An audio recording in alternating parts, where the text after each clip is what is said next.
خدا، مصطفی حیدری هستم، برنده یه سکه تمام بهار آزادی از مسابقه پیمانچی فروردین 92 کلاه قرمزی. این جایزه رو موقعی بهم گفتن که 5 روز بود دخترم به دنیا اومده بود. بابت هم تقدیم میکنم به دخترم و خیلی هم خوشحال هستم. از شما تشکر میکنم. خب ضمن تبریک به شما بابت این جایزه، شنیدم که اشاره کردی این جایزه رو دختر 5 روز بود که باهاتون تماس گرفتن.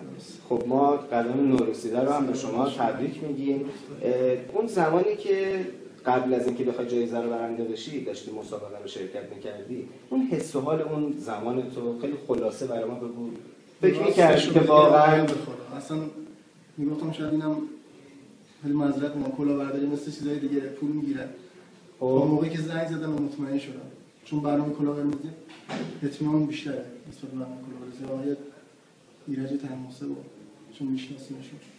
خب در هر صورت ما هم به شما تبریک میگیم. انشالله که دخترتون هم در کنار شما با لذت بزرگتر که شد، کلاه قرمزی هم باشه هنوز.